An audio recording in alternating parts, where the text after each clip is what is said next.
الحمد للہ رب العالمین والصلاة والسلام علی سید الانبیاء والمرسلین وعلی آلہ واصحابہ اجمعین اما بعد فاعوذ باللہ من الشیطان الرجیم بسم اللہ الرحمن الرحیم الا ان اولیاء اللہ لا خوف علیہم ولا هم یحزنون۔ صدق اللہ العظیم۔ خبردار، بے شک اللہ کے ولیوں پر نہ کوئی خوف ہوگا اور نہ وہ غمگین ہوں گے۔ آج کا جو میرا عنوان ہے وہ ہے حضرت سید ابو صالح موسیٰ جنگی دوست کے سیب والا واقعہ۔ درود پاک کی فضیلت نبی اکرم نور مجسم شاہ آدم و بنی آدم سیاہ لامکاں شب اسرا کے دھولا صلی اللہ علیہ وآلہ وسلم نے ارشاد فرمایا، تمہارا مجھ پر درود پاک پڑھنا پل صراط پر نور ہے۔ صلو علی الحبیب صلی اللہ تعالی علی محمد صلی اللہ علیہ وآلہ وسلم پڑھیے، الصلاۃ والسلام علیک یا رسول اللہ وعلی آلک واصحابک یا حبیب اللہ۔ تاریخ کی معتبر کتابوں کے اندر یہ واقعہ درج ہے کہ ایک دن سورج غروب ہو چکا تھا اور چاند آسمان کے اوپر جلوہ افروز تھا۔ زمین کے اوپر چاند اپنی نورانیت پھیلائے ہوئے تھا۔ اس عالم میں ایک نوجوان دریائے دجلہ کے کنارے بیٹھا ہوا تھا۔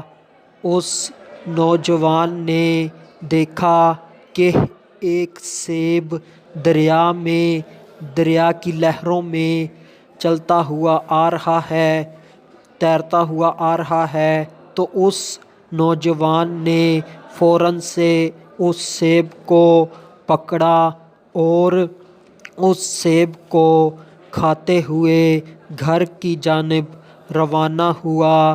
نوجوان نے اس سیب کو کھانے سے قبل نہ سوچا کہ یہ کس کا سیب ہے، اس کا مالک کون ہے۔ بھوک کی شدت تھی تو گھر جاتے ہوئے رستے میں کھانا شروع کر دیا۔ کچھ ہی لمحوں کے بعد ضمیر نے ملامت کی کہ یہ جو تو سیب کھا رہا ہے، کیا تو نے اس کی قیمت ادا کی ہے؟ کیا تو نے اس کے مالک سے اجازت لی ہے؟ تو یہ سوچتے ہی وہ نوجوان پانی پانی ہو گیا۔ خیر، وہ نوجوان اپنے گھر چلا گیا۔ رات کا عالم تھا اور جیسے کیسے اس نے رات گزاری، صبح کو نماز فجر ادا کی اور فوراً ہی اس سیب کے مالک کی تلاش میں نکل پڑا۔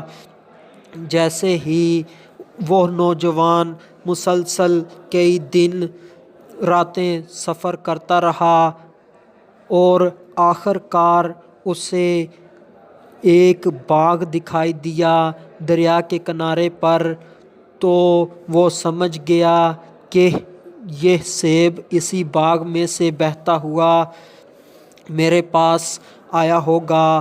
تو وہ نوجوان باغ کے اندر داخل ہوا اور اس نے وہاں پر ایک نورانی شخصیت بزرگ کو دیکھا۔ نوجوان نے دین اسلام کے مطابق اس کو سلام کیا اور اس سے اپنے آنے کی یہاں پر وجہ بتائی، یعنی کہ میں نے آپ کے باغ کا سیب جو کہ دریا میں بہتا ہوا آ رہا تھا، بہت فاصلے پر میں نے یہاں سے اسے کھا لیا ہے۔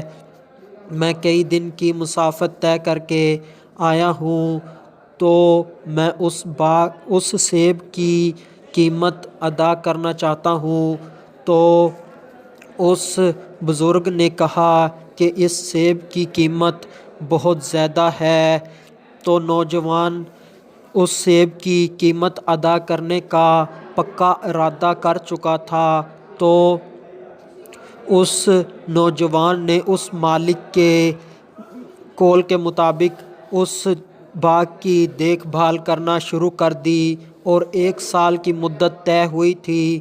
تو نوجوان نے باغ کی خدمت کرنا شروع کر دی۔ اس طرح 2 سال گزر گئے، مگر بزرگ نے نوجوان کو رخصتی کی اجازت نہ دی۔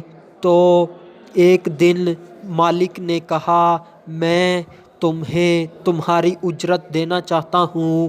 تو اس مالک نے کہا، اس بزرگ نے کہا کہ میری ایک بیٹی ہے جو آنکھوں سے اندھی ہے، زبان سے گونگی ہے، کانوں سے بہری ہے، ہاتھوں سے لولی ہے، پیروں سے وہ لنگڑی ہے، تم اس سے شادی کر لو۔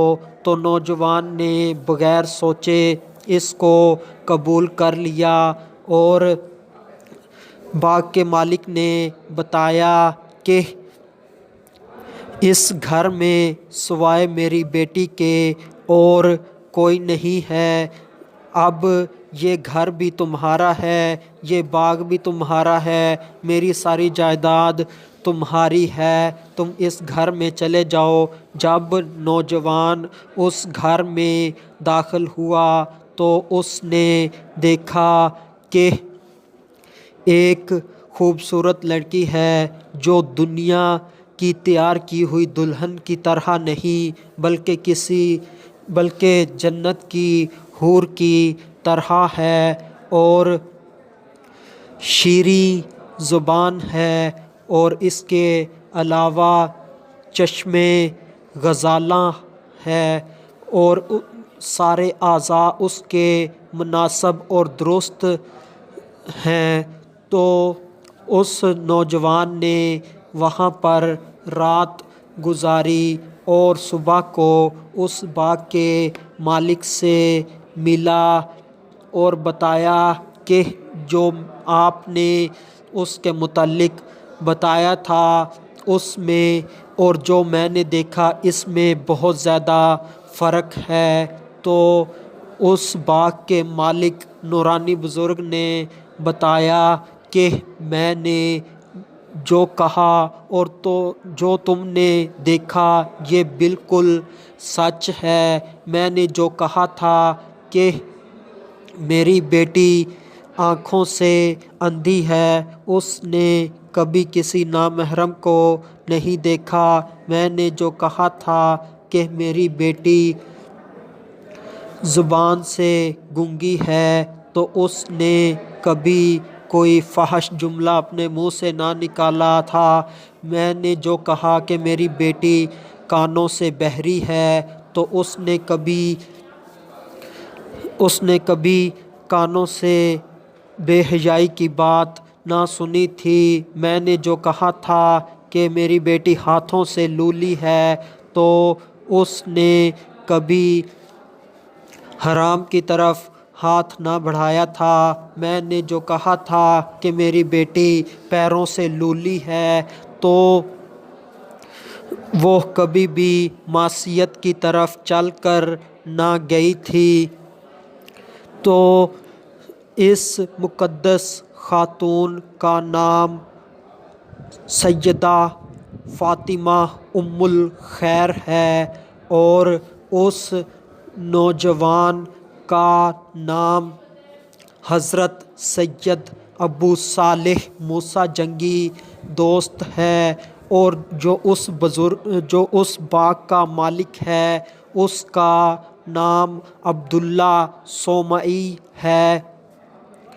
تو اس مقدس خاتون اور اس پاک باطن نوجوان کے ملنے سے اس دنیا کے اندر ایک ایسا خوبصورت پھول کھلا جس کی مہک نے پورے عالم کو معطر کر دیا، وہ پھول آسمان ولایت کے اوپر قطبیت اور غوثیت کا تاجدار بن کر نمودار ہوا۔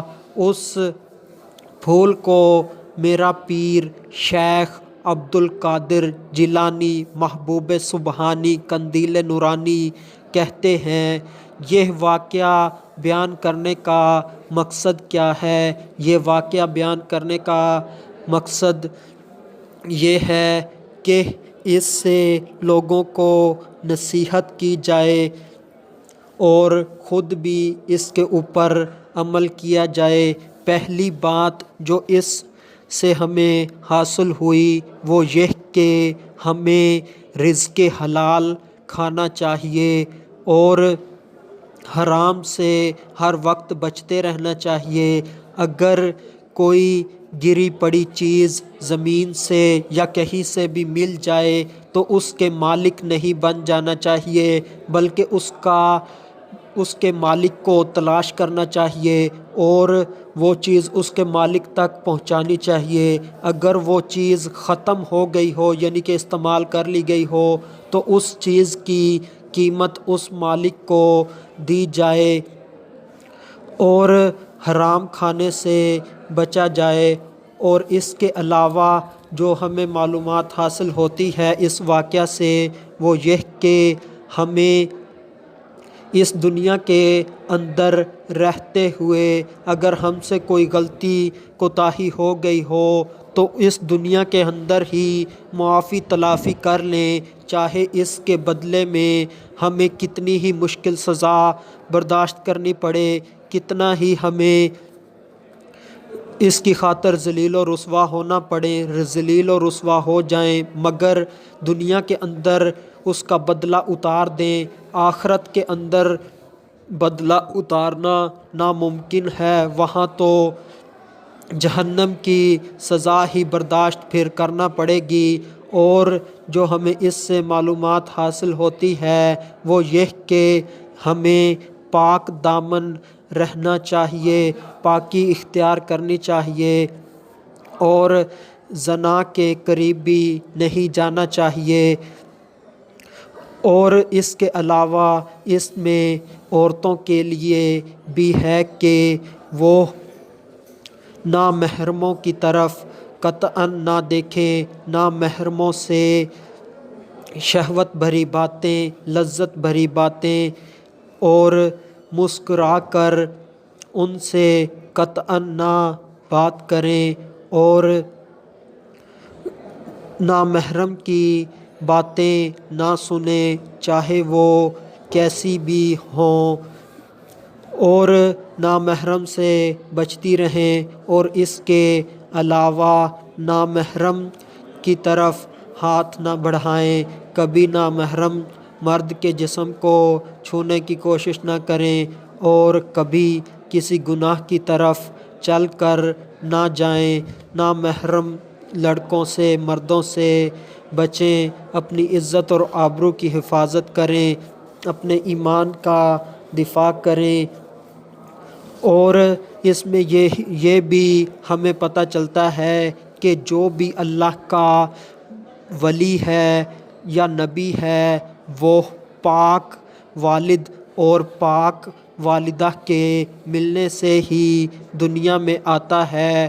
گناہ گار اور ناپاک لوگ جو زنا وغیرہ میں گندے کاموں میں ملوث ہوتے ہیں ان کے جسموں سے کوئی اللہ کا ولی پیدا ہو، کوئی نبی پیدا ہو، یہ بہت مشکل ہے۔ اور ہمیں اپنی اولاد کے اوپر بھی توجہ کرنی چاہیے۔ جب ہم خود پاک ہوں گے تو ہماری اولاد بھی پاک ہوگی۔ جب ہم خود گندگیاں دیکھنے والے، گندگیاں سننے والے، گندے کام کرنے والے ہوں گے تو ہماری اولاد بھی اسی طرح گندے کام کرنے والی، گندگیاں دیکھنے والی اور گندگیاں سننے والی ہوگی، کاش کہ اتر جائے تیرے دل میں میری بات، وما علینا الا البلاغ المبین۔